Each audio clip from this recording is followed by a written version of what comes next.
حضرت علی بن ابو طالب سے روایت ہے کہ اللہ کے رسول صلی اللہ علیہ وسلم نے فرمایا، مظلوم کی آہ و پکار سے بچتے رہو، کیونکہ وہ اللہ سے صرف اپنا حق مانگتا ہے اور اللہ کسی کا حق نہیں روکتا۔ رسول اللہ صلی اللہ علیہ وسلم نے فرمایا، جو شخص استغفار کی پابندی کرے تو اللہ اس کے لیے ہر تنگی سے نکلنے کا راستہ بنا دیتا ہے اور ہر غم سے اسے نجات عطا کرتا ہے، اور ایسی جگہ سے روزی دیتا ہے جہاں سے اس کو گمان بھی نہیں ہوتا۔ سیدنا ابو ہریرہ رضی اللہ عنہ سے روایت ہے کہ رسول اللہ صلی اللہ علیہ وسلم نے فرمایا، جو شخص حلال کمائی سے ایک کھجور کے برابر صدقہ کرے تو اللہ اس میں زیادتی کرتا ہے، یہاں تک کہ اس کا صدقہ پہاڑ کے برابر ہو جاتا ہے۔ رسول اللہ صلی اللہ علیہ وسلم نے فرمایا، اللہ فرماتے ہیں، میرے ذکر کے لیے وقت نکالو، میں تمہارے کام میں برکت عطا کروں گا، ورنہ دنیاوی کاموں کی کثرت تم پر اس قدر مسلط کر دوں گا کہ تمہیں فرصت ہی نہ ہوگی اور سکون سے محروم رہو گے۔ رسول اللہ صلی اللہ علیہ وسلم نے فرمایا، جس شخص کے ساتھ اللہ بھلائی کا ارادہ کرے اسے دین کی سمجھ عطا فرما دیتا ہے۔ رسول اللہ صلی اللہ علیہ وسلم نے فرمایا، جو شخص رات کو وضو کر کے سوئے تو ایک فرشتہ اس کے پاس رات گزارتا ہے، جب وہ شخص اٹھتا ہے تو وہ فرشتہ کہتا ہے، اے اللہ اپنے فلاں بندے کی مغفرت فرما، کیونکہ وہ وضو کر کے سویا تھا۔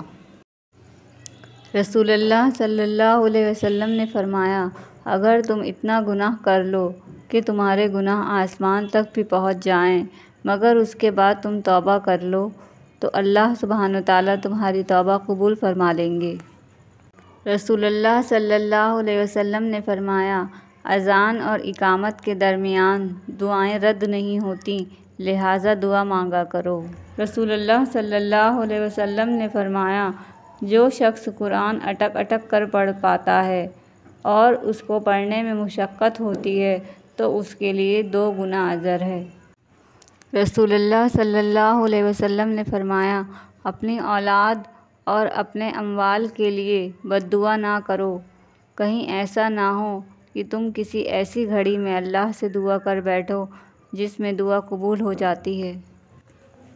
رسول اللہ صلی اللہ علیہ وسلم نے فرمایا، اللہ تعالیٰ فرماتے ہیں کہ اے ابن آدم، اگر تو زمین کے بھراؤ کے برابر گناہ کرے لیکن میرے ساتھ شرک نہ کرے تو میں تجھے زمین کے بھرنے کے برابر ہی بخشش عطا کروں گا۔ رسول اللہ صلی اللہ علیہ وسلم نے فرمایا، جس نے قرآن مجید کا ایک حرف پڑھا اسے اس کے بدلے 1 نیکی ملے گی اور وہ 1 نیکی 10 گنا بڑھا دی جائے گی۔ حضور پاک صلی اللہ علیہ وسلم گھر تشریف لائے تو روٹی کا ٹکڑا گرا ہوا دکھا۔ آپ صلی اللہ علیہ وسلم نے اسے اٹھا کر صاف فرمایا اور کھا لیا اور فرمایا، اے عائشہ رضی اللہ عنہا، عزت دار چیز کی عزت کرو، جب اللہ کسی قوم کا رزق چھین لیتا ہے تو واپس نہیں کرتا۔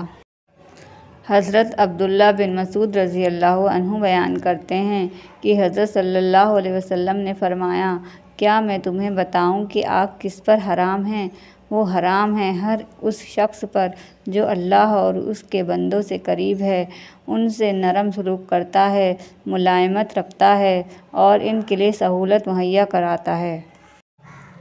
عبداللہ بن مسعود رضی اللہ عنہ سے روایت ہے کہ نبی کریم صلی اللہ علیہ وسلم نے فرمایا، آدمی کا پاؤں قیامت کے دن اس کے رب کے پاس سے نہیں ہٹے گا یہاں تک کہ اس سے 5 چیزوں کے بارے میں پوچھ لیا جائے، اس کی عمر کے بارے میں کہ اسے کہاں صرف کیا، اس کی جوانی کے بارے میں کہ اسے کہاں کھپایا، اس کے مال کے بارے میں کہ اسے کہاں سے کمایا اور کس پر خرچ کیا، اور اس کے علم کے سلسلے میں اس پر کہاں تک عمل کیا۔ اللہ تعالیٰ تمہارے جسموں اور تمہاری صورتوں کو نہیں دیکھتا،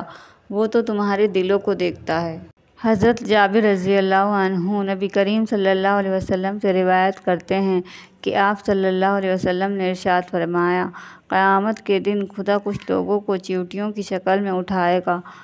لوگ انہیں اپنے قدموں سے رونیں گے، پوچھا جائے گا یہ چیونٹیوں کی شکل میں کون لوگ ہیں؟ انہیں بتایا جائے گا یہ وہ لوگ ہیں جو تکبر کرتے تھے۔